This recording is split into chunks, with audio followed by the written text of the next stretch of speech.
Bueno, continuamos nuestra historia de Colombia. Está pues bien enredada la situación al sur, de donde Bolívar había regresado del Perú, y empezaron los problemas serios con Francisco de Paula Santander, todo por la Constitución boliviana, todo por ese ensayo de Bolívar de volverse un constitucionalista, cuando él era un gran militar, un gran visionario. Y de pronto, en mi concepto, ese fue el gran error del Libertador. Inventarse un modelo constitucional ajeno a los modelos que había en los Estados Unidos de América, Declaración de Independencia de 1776, ajeno a la Revolución Francesa, 1789, ajeno a la Revolución Inglesa de 1640. Todo esto encendió los ánimos y los problemas. Y lo que desató aquella rebelión de los héroes de Ayacucho, auspiciada pues por los peruanos, error que se cometió al no retirar las tropas colombianas del Perú en su debido momento, es decir, cuando Bolívar decide regresar a Colombia. Si eso lo hubiera hecho, hubiera llegado nuevamente como un héroe, hubiera sido recibido como los romanos con los arcos del triunfo, hubiera llegado con todos esos héroes que le dieron la independencia a lo que hoy es el Ecuador y al Perú.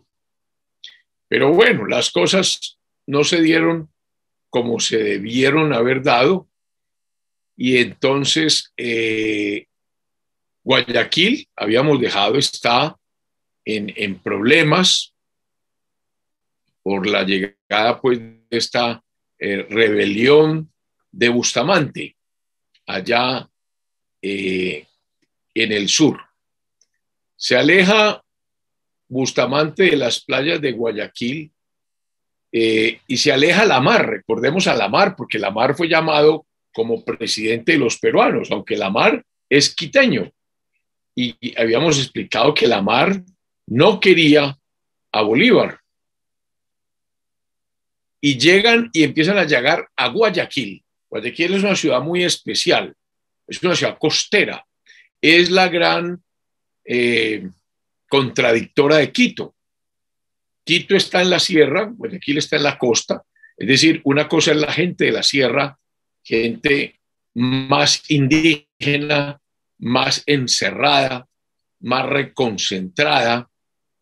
Guayaquil es una ciudad absolutamente costera, está al lindes del Perú, entre Ecuador y el Perú, prácticamente en la frontera. Y allá habíamos visto los problemas que tuvo Tomás Cipriano de Mosquera con Bustamante y con todos estos señores de Guayaquil, quienes se trataron de, digamos que, llevar para sí ese, digamos que, institucionalidad en el sentido de ellos darse sus propias normas y constituciones. Era un municipalismo, por decirlo de alguna manera. Entonces empiezan a llegar a Guayaquil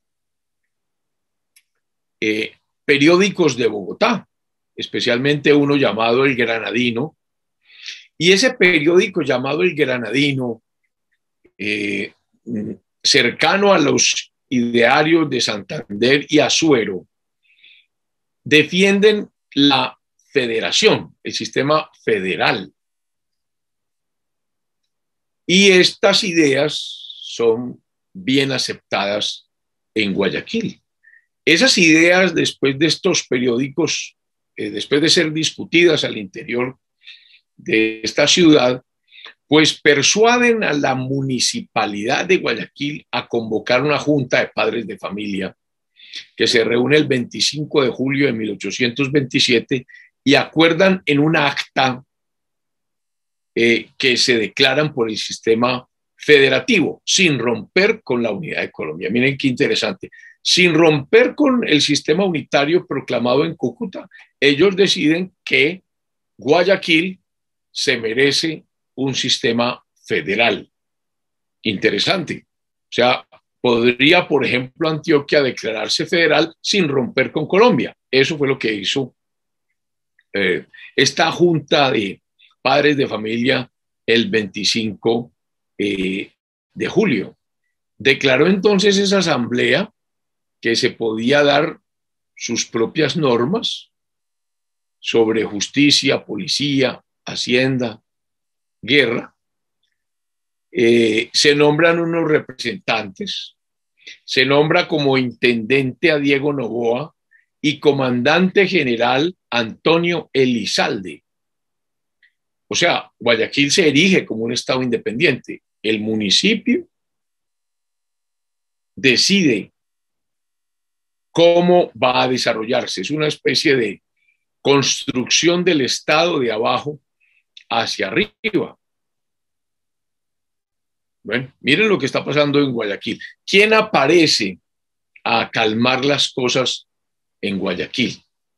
Flores, Juan José Flores, aquel que supo con mucho tacto y olfato sofocar, digamos que la rebelión de Bustamante. Flores, que está en la sierra, allá con sus tropas, decide ir solo a Guayaquil, sin sus tropas, lo cual le da mucha autoridad y fue muy bien recibido en aquella ciudad donde se ventilaba con mucho calor el tema de la federación. Flores no disgustó a la gente de Guayaquil, por lo tanto no se opuso con franqueza al concepto de la federación. Es más, se dice que dijo que iba a apoyar con su influjo esos hechos que se habían dado en Guayaquil, aunque después Flores contradijo esa versión, diciendo que él no lo hizo, no apoyó a la Junta de Guayaquil. Por lo tanto, se creó una especie de conmoción política por cuanto en el Ecuador y en el Azuay las noticias que se divulgaron por la prensa de Guayaquil sobre esos proyectos de federación fueron atribuidos a Flores, y eso causó gran disgusto y grande alarma en Santander, en Bogotá.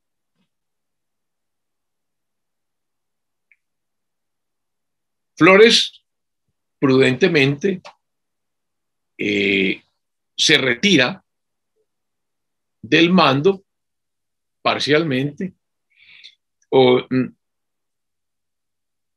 y hay que reconocer que por Flores fue que los planes de insurrección de Bustamante fueron abortados. Bueno, dejemos ese puntico allí y volvámonos a Bogotá para que miremos algo sobre las relaciones exteriores de Colombia, porque se ha avanzado en este punto bastante. Lo primero es que el rey de los Países Bajos, Holanda, envía a Bogotá al caballero Stuers y lo nombra cónsul general de aquella nación. Es decir, empieza a haber un reconocimiento internacional del gobierno de Colombia. El rey de Francia también nombra cónsul general a Monsieur Boucher de Martigny y lo autoriza debidamente, de manera que la bandera colombiana fue admitida en los puertos de Francia. Eso da lugar, o eso fue el resultado de unas relaciones diplomáticas muy bien dirigidas por José Fernández Madrid, aquel que fue gran protagonista por allá en los movimientos de la Acta de Independencia en 1810, quien había sido nombrado agente confidencial de Colombia en París. José Fernández Madrid fue llamado a Londres, por lo que fue reemplazado por nada más y por nada menos que por don Andrés Bello. Recordemos quién era Andrés Bello, venezolano, natural de Caracas, profesor de Simón Bolívar, y quien tuvo una muy importante representación de Colombia allá en Londres, tratando de obtener el reconocimiento para la independencia. Entonces, Andrés Bello es llamado pues a París, pero alguna circunstancia especial le obliga a renunciar a Europa y se traslada a Chile. Y empieza una relación muy estrecha de don Andrés Bello con Chile, de la que hablaremos más adelante. Pero podríamos adelantar que don Andrés Bello prácticamente a partir de este momento, 1828, 27, 29, se vuelve chileno. Se vuelve chileno-venezolano porque él se queda en Chile, es nombrado profesor allá, es contratado por el gobierno de Chile, y eso es importante en tanto que él fue el que hizo el famoso y célebre Código Civil chileno sobre las bases del derecho romano, consultando el código napoleónico, consultándolo, no copiando el código napoleónico por allá de 1804, pero se basó obviamente en los franceses, pero directamente en los romanos. Obviamente consultó a Potier, el gran romanista que inspiraba a todas las universidades de Francia del derecho romano. ¿Y por qué hago este énfasis en don Andrés Bello y en el Código Civil chileno? Porque nuestro Código Civil colombiano, el actual, que es una maravilla, que es una portentosa obra jurídica, es copia textual del gran Código Civil chileno de Chile. Copia textual, por lo que nosotros siempre debemos consultar a los tratadistas chilenos, sobre todo en materia de derecho civil. Bueno, dejo ese paréntesis sobre el viaje de don Andrés Bello hacia Chile para mostrar cómo las relaciones exteriores se van fortaleciendo. Pero también los reyes de Suecia y Baviera, república o principado alemán, así como las famosas ciudades hanseáticas, todas estas ciudades que hay sobre la costa del mar Báltico, desde Novgorod, allá en Rusia, pasando por Polonia, Danzig, el famoso estrecho de Danzig o corredor de Danzig, hasta Brujas, y Londres, Lübeck, todas estas ciudades que llamamos las ciudades hanseáticas, que en algún momento de la historia se llamó la Liga Hanseática, unas grandes, donde el comercio creció tremendamente y las hicieron muy ricas y poderosas. Esas ciudades hanseáticas, también como Suecia y Baviera, reconocen la independencia de Colombia. Adicionalmente, Pedro I del Brasil, el emperador. Recordemos que la casa del Brasil, la casa real, ante la invasión napoleónica, lo que hizo fue montarse en 50 buques y se fueron todos al Brasil. Lo que no hizo Fernando VII ni Carlos IV. entre otras cosas porque Carlos IV lo que había convenido con Napoleón era permitir las tropas francesas en su suelo para apoderarse de Portugal. Portugal, como sabía que estaba bajo los dientes de la misma España y de Francia, pues resuelve no dejarse tomar prisionero y viajan al Brasil, por lo que la corte de Portugal se asienta en el Brasil. Don Pedro I del Brasil reconoce a Colombia como un nuevo país con quien hacer relaciones. Y no solamente ellos, la Iglesia. León XII, Papa, nombra a los primeros obispos para Colombia. En Antioquia, por ejemplo, el primer obispo nombrado oficialmente después de la independencia es Fray Mariano Gárnica, de la Orden de los Predicadores. Este nombramiento de obispos pues, fue muy importante por cuanto los obispos son los que gobiernan a los sacerdotes, que son los que están cerca a los feligreses. Entonces, ante ese ya reconocimiento del gobierno colombiano, el partido español pierde un arma muy poderosa contra la independencia, porque empieza a perder el apoyo del obispado colombiano. Y hay un reconocimiento de un nuevo status quo. Bueno, dejemos un poco estos reconocimientos internacionales de gran importancia y volvamos a la política colombiana.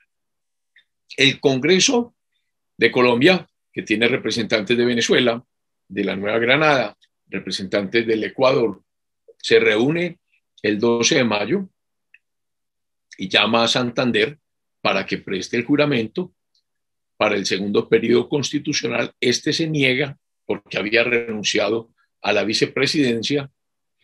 Sin embargo, el Congreso acuerda no disolverse, no separarse, presionando para que Santander fuera a jurar. Santander se presenta, recordemos que es el hombre de las leyes, se presenta y dice unas palabras muy importantes. Renuevo aquí, en presencia de la augusta representación nacional, la profesión de mi fe política. Sostendré la Constitución mientras que ella sea el Código de Colombia. Mi voluntad será la del pueblo colombiano legítimamente expresada. Mi obediencia y sumisión serán de la ley y de las autoridades debidamente constituidas, que es lo que está sosteniendo Santander. Está sosteniendo la Constitución de Cúcuta tal cual como fue aprobada en contra de los proyectos de Bolívar con su famosa Constitución boliviana. Santander informa al Congreso de la prosperidad de las relaciones exteriores de Colombia, de las que ya mencionamos. También da informe de las desavenencias que ocurrieron en Venezuela con la rebelión de Páez, toda esa situación que ocurrió allá. Habla de las dificultades de la Hacienda Nacional, el tema de recaudos, de ingresos, e informa también del motín de Bustamante, o sea, de la tercera división allá en el sur, y de las protestas que hacía toda su oficialidad de sostener la Constitución de la República. Es decir, está advirtiendo, manifestando que la causa de la rebelión de Bustamante, de la tercera división, de los héroes de Ayacucho, es la defensa de la Constitución de Cúcuta. Ahí está el problema. Todo por la Constitución boliviana, tildada por algunos o por muchos, o así era, de una constitución monárquica, porque había un presidente vitalicio de por vida que nombraba a su sucesor. Ese fue el error lamentable de Simón Bolívar. También se discutió en el Congreso la renuncia de la presidencia, que había hecho con fuerza y en forma reiterada el Libertador. ¿Quiénes dirigían todos estos debates? Y sobre todo había un grupo muy numeroso que quería que se le admitiera la renuncia a Bolívar. ¿Quiénes? Los del llamado Partido Liberal, los amigos de Santander. Allí estaban los señores Soto, Osorio, Gómez, Azuero y Uribe Restrepo. Ellos pensaban que si Bolívar se encargaba del gobierno de Colombia, peligraban las libertades públicas, mientras que otros bolivarianos pensaban que el libertador, que Bolívar era el único hombre en estas circunstancias de dirigir con acierto y firmeza el timón del Estado. Cuando se recibieron las noticias del desembarco de esa tercera división proveniente del Perú en las costas colombianas, pues los liberales exaltados estaban muy contentos, por cuanto ellos creían que esos veteranos que habían estado en el sur, en Ayacucho, pues los apoyarían y que humillarían a Bolívar y reducirían a Bolívar a la clase de simple ciudadano. La verdad es que eran los grandes veteranos. Pensaban ellos que si el libertador se encargaba del mando supremo, pues estos que eran sus enemigos políticos, pues iban a perder su dinero, su seguridad, que iban a terminar en la cárcel, mientras que había el otro partido, el Partido Bolivariano, que no quería por ningún motivo que se admitiera la renuncia de Bolívar. Ese fue el debate en el Congreso de la República. Volvamos a repetir, ¿quiénes se distinguían pidiendo que se admitiera la renuncia? Uribe Restrepo, Soto, Gómez, Azuero. ¿Quiénes defendiendo a Bolívar? Torres, Arboleda, Domínguez Roche. Bueno, esos eran los grandes debates que se estaban dando en el Congreso de la República. Se dieron las discusiones, se somete a votación y resulta que la gran mayoría, 50 votos, votó por no admitir la renuncia al libertador, mientras que 24 votos sí querían. O sea, doblaron en votos los que decían que Bolívar era necesario en ese momento contra el Partido Liberal. O sea, aquí hay una derrota de Santander. Pero también de la misma manera el Congreso niega la renuncia de Santander.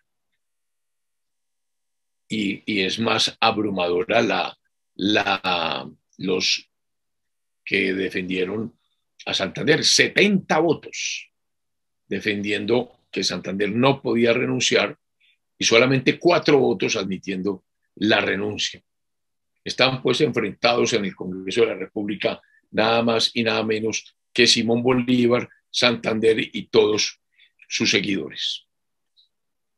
En estos momentos es cuando se reciben en Bogotá las noticias del desembarco que había producido en Guayaquil toda esta división, la tercera división de los héroes de Ayacucho, los trastornos que hubo en Guayaquil, la incertidumbre de los verdaderos objetivos de Bustamante, de los famosos Elizaldes que se habían encargado del gobierno de Guayaquil, de todas estas juntas de padres de familia, de la federación. Bien enredado pues que estaba el asunto en el sur, y las noticias como llegan tergiversadas, demoradas, en esta época en que no hay redes, no hay teléfonos, no hay comunicaciones distintas a las postas de los caballos. Obviamente que Santander apenas recibe las noticias de la Federación de Guayaquil, no admite eso. Dice que declaró el 21 de mayo con un decreto que el gobierno de Colombia desconocía cualquier segregación de su territorio, fuera cual fuese su origen, refiriéndose a la Federación de Guayaquil, y que desconocía cualquier acto por el cual se trastornara el orden constitucional en los departamentos del sur. Entonces, se contesta a la Municipalidad de Guayaquil y al general Lamar que el Poder Ejecutivo colombiano sentía pena por el orden, la alteración del orden establecido por la Constitución y que debería restablecerse inmediatamente, por lo que debía restituirse el jefe superior y el general Antonio Bando, quien debía nombrar la persona que debía encargarse de la intendencia de Guayaquil para que se desempeñase su gobierno conforme a las leyes colombianas. Esas órdenes de Santander, que eran terminantes, que eran claras, jamás se publicaron en Guayaquil.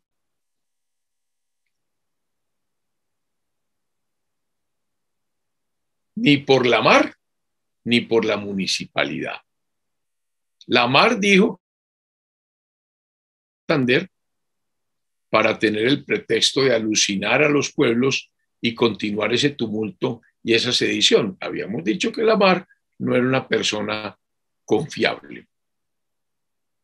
Bolívar, que estaba en Caracas, recibe las noticias comunicadas por el Ejecutivo, por Santander, del regreso a Colombia de esa tercera división proveniente del Perú, y cuando supo todo lo que había, todos esos trastornos, toda esa federación en el sur, y que se quería proclamar que no había en Colombia más autoridades legítimas que la municipalidad, desconociendo la Gran Colombia, y que se quería obligarlo a él, el fundador de 3 repúblicas, a humillarse ante el Congreso como un simple particular, pues se indigna con toda razón, y entonces le escribe Santander el 19 de junio de 1827 que es hora de regresar desde Venezuela, que la república está conmovida,